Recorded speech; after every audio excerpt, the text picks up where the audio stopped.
दोस्तों ये है हमारी दुनिया का एक बहुत ही छोटा मुस्लिम देश मालदीव्स। इतना ज़्यादा छोटा कि कभी दुनिया के नक्शे में भी नज़र नहीं आता है। अगर किसी को देखना होता है तो ये इसको या तो जूम करना पड़ता है या फिर ख़ास तौर से इसको नाम से सर्च करना पड़ता है।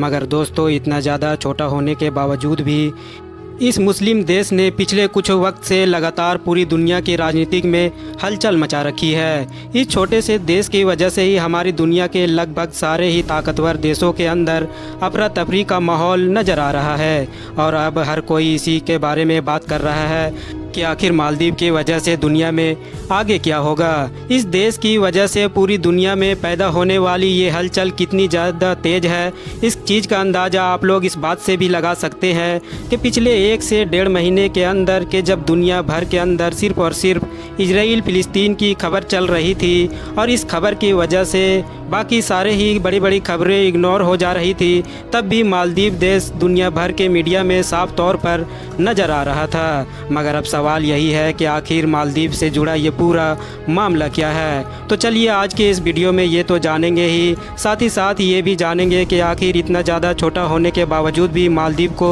दुनिया भर में इतनी ज़्यादा अहमियत क्यों दी जाती है, मालदीव का पूरा इतिहास क्या है और यहाँ पर इस्लाम धर्म कब और कैसे आया था। तो दोस्तों सबसे पहले तो मैं आप लोगों को ये बताता चलूँ कि इंडिया, पाकिस्तान, बांग्लादेश इस तरह के दूसरे देशों के तरह मालदीव्स कोई ज़मीन का एक सा टुकड़ा नहीं है, बल्कि ये तो बीच गहरे समुंदर के अंदर जो अलग अलग छोटे छोटे टापू है जो लगभग 1200 के करीब बनते हैं उससे मिलकर एक देश बनता है। और उन 1200 में से भी सिर्फ और सिर्फ 200 ऐसे टापू है कि जो इंसानों के रहने लायक बताए जाते हैं। लगभग 300 किलोमीटर के करीब का एरिया रखने वाले इस देश की 5 लाख से भी ज़्यादा की आबादी है, जिसमें से 98 मतलब कि 98% लोग सिर्फ़ और सिर्फ इस्लाम को फॉलो करते हैं। इसीलिए आप कह सकते हैं कि ये एक मुस्लिम देश है, जबकि बाकी बचे हुए 2% में हिंदू, बौद्ध और ईसाई जैसे धर्म आते हैं। देश की राजधानी का नाम है माले और जो पूरे देश की आबादी है उसमें से आधी आबादी तो सिर्फ़ और सिर्फ इसी शहर में बसती है। पूरी दुनिया में ये देश ख़ास तौर से टूरिज़्म के वजह से काफ़ी मशहूर है और हमारे देश भारत के भी जो बॉलीवुड स्टार है वो अक्सर अपनी छुट्टियां मनाने के लिए यहाँ पर जाते रहते हैं और अपने फ़ोटोज़ वगैरह सोशल मीडिया पर अपलोड करते हैं। बात करें अगर इतिहास की तो बहुत सारे हिस्टोरिकल एविडेंसेस से पता चलता है कि मालदीव के इलाके में इस्लाम धर्म काफ़ी शुरुआती दौर में आ चुका था। उसका सबसे बड़ा सबूत ये है कि जब 14वीं सदी में इतिहास का एक मशहूर ट्रेवलर मतलब कि इब्ने बतूता इस इलाके में आया था तो उसने इस इलाके की लगभग सारे ही लोगों को मुसलमान पाया था। ऐसा माना जाता है कि आसपास के दूसरे इलाकों की तरह इस इलाके में भी इस्लाम धर्म व्यापारियों के ज़रिए से आया था। 12वीं सदी के दौर में मालदीव्स के एक राजा थे कि जिनका नाम था धुवेमी। वो बौद्ध धर्म को फॉलो किया करते थे, मगर बाद में इस्लाम से इंस्पायर होकर उन्होंने इस्लाम को अपना लिया था और अपना नाम बदल कर भी अल आदिल रख लिया था। उनके इस्लाम अपनाने के बाद मालदीव्स का इतिहास बदलता चला गया और बाकी लोगों ने भी बड़ी तेज़ी के साथ इस्लाम अपनाना शुरू कर दिया था। दोस्तों 15वीं 16वीं सदी आते आते यूरोप के सारी ताकतों ने भी अपने इलाकों से बाहर निकलकर दुनिया के दूसरे इलाकों में जाकर कब्जा करके उनको अपनी कॉलोनीज बनाना शुरू कर दिया था। मालदीव्स के इलाके में जो यूरोपियन लोग सबसे पहले पहुंचे वो थे पुर्तगाली। पुर्तगालियों ने यहां पर कब्जा किया और 1568 से लेकर 1583 तक राज भी किया, मगर फिर वहाँ के जो लोकल लोग थे वो उनको हराकर वापस भेजने में कामयाब हो गए। मगर फिर अगले ही सदी यानी कि 17वीं सदी में ही यहाँ पर एक बार फिर से डच लोगों का राज हो गया, लेकिन डच लोग भी ज़्यादा लंबे वक्त तक राज ना कर सके और फिर श्रीलंका के साथ साथ मालदीव के भी पूरे इलाके में उस दौर के सुपर पावर मतलब कि ब्रिटिश एम्पायर का कब्जा हो गया।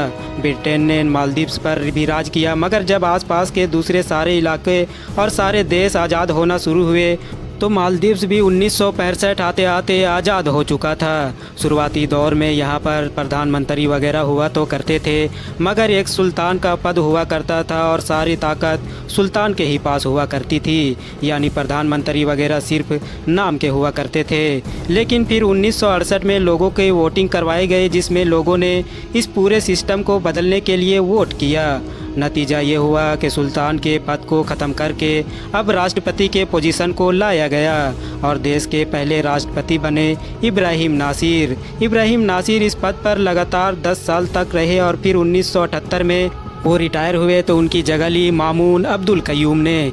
और अब्दुल कयूम मालदीव्स की एक सबसे बड़ी ताकतवर पोजीशन पर कुछ महीने या फिर कुछ साल नहीं बल्कि पूरे के पूरे 30 साल रहे। और अब्दुल कयूम के दौर में ही मालदीव्स के अंदर कुछ ऐसा हुआ कि जिसमें मालदीव्स के इतिहास में या फिर ये कहिए कि मालदीव के पूरी किस्मत को बदल कर रख दिया।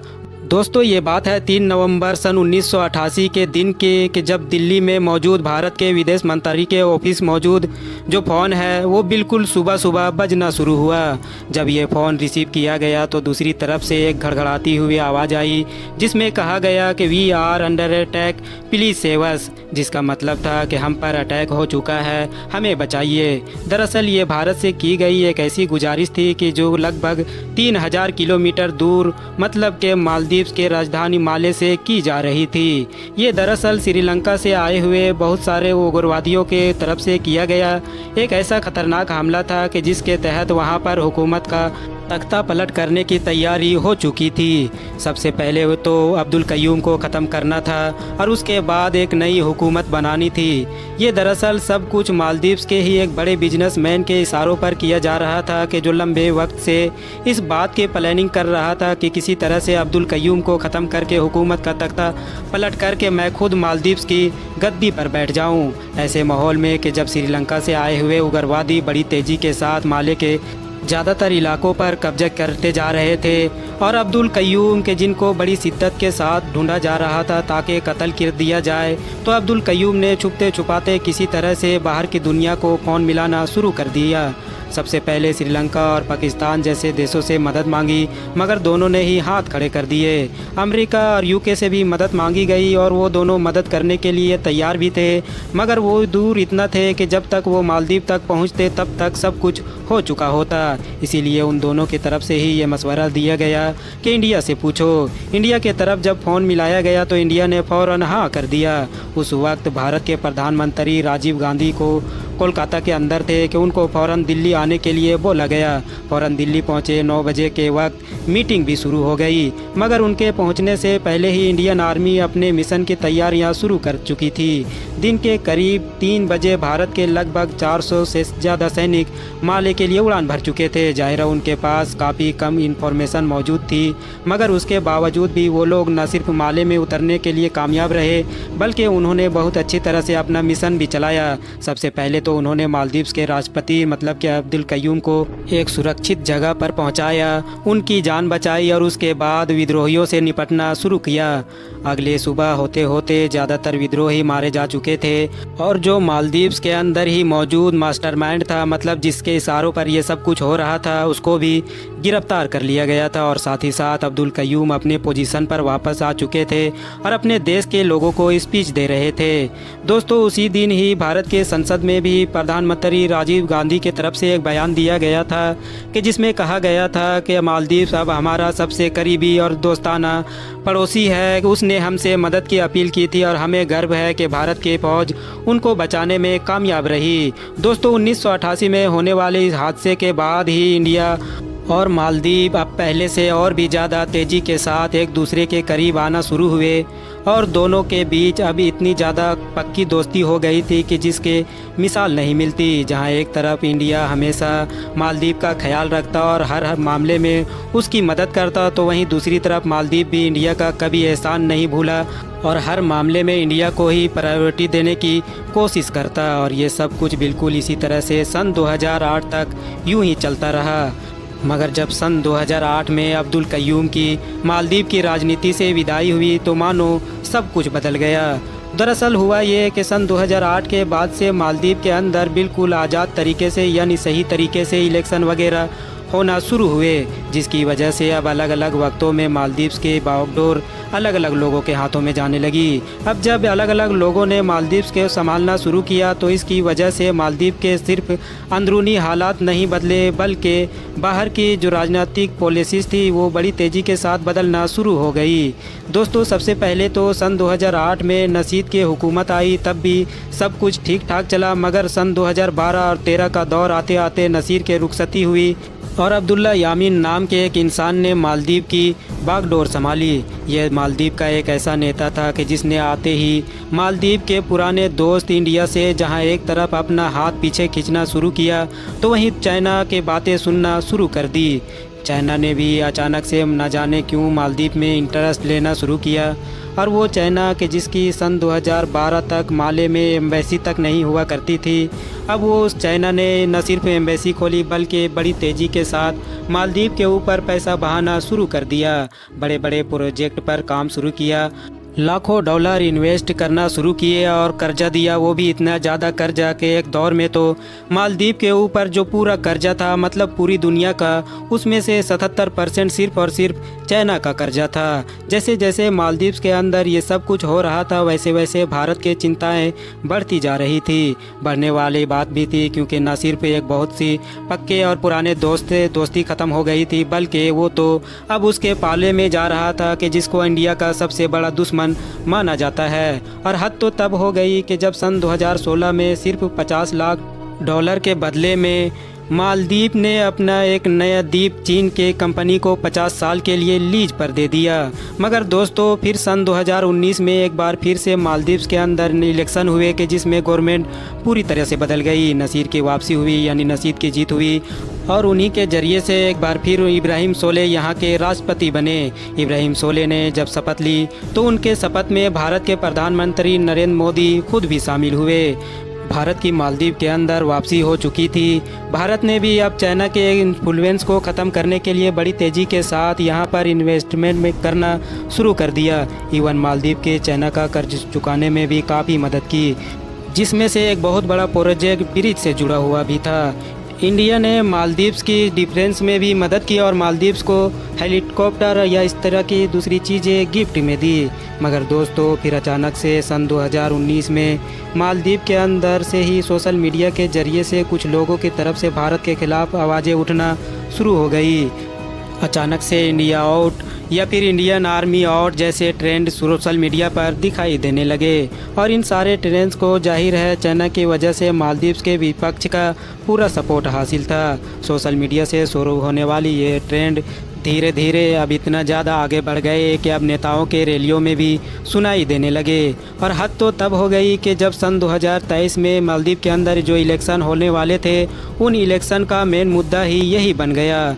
मतलब जो वहाँ के नेता हैं कि जिनका नाम मोहम्मद गोरिसू है, उन्होंने अपनी इलेक्शन के पिन वगैरह में अपनी हर जगह जनता से ये वादा ही ये किया था कि अगर वो जीतते हैं तो इंडिया को पूरी तरह से आउट कर देंगे, इंडिया के आर्मी को पूरी तरीके से अपने देश से बाहर निकाल देंगे। जहां एक तरफ मोहम्मद मुइज़ू इंडिया के बारे में ऐसी राय रखते हैं और ऐसी बातें करते हैं, तो वहीं दूसरी तरफ इनको प्रो चाइना भी माना जाता है। मतलब चाइना के इन्वेस्टमेंट की और चाइना की पॉलिसीज़ की ये तारीफ़ें करते हुए नहीं थकते हैं। यही वजह है कि इलेक्शन से पहले ही इस बात को लेकर चर्चाएं शुरू हो गई थी और इंडिया की तरफ से इस खतरे को महसूस भी किया जा रहा था कि अगर मोहम्मद मुइज़ू जीतेंगे तो आखिर मालदीव्स का फ्यूचर क्या होगा। और देखिए, मोहम्मद मुइज़ू जीत भी चुके हैं। न सिर्फ जीत चुके हैं बल्कि जीतने के बाद उन्होंने उसी तरह के बयान देना भी शुरू कर दिए हैं कि जैसा वो इलेक्शन के पहले दिया करते थे। उन्होंने कहा कि मैंने अपने लोगों से वादा किया है तो वादा ज़रूर निभाऊंगा और इंडिया को बाहर कर दूंगा।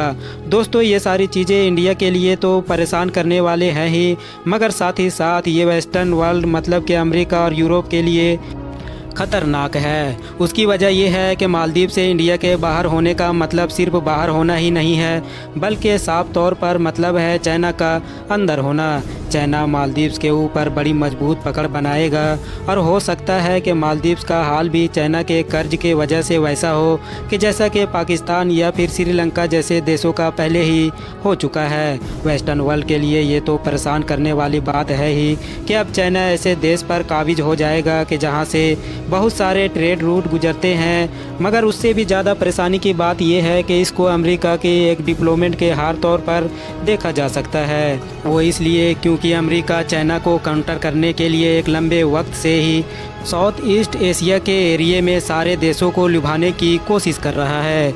लंबे वक्त से ही अमेरिका और चाइना के बीच इस बात को लेकर दुश्मनी चलती रहती है कि कौन इस इलाके के कौन से देश को अपने पाले में कर ले।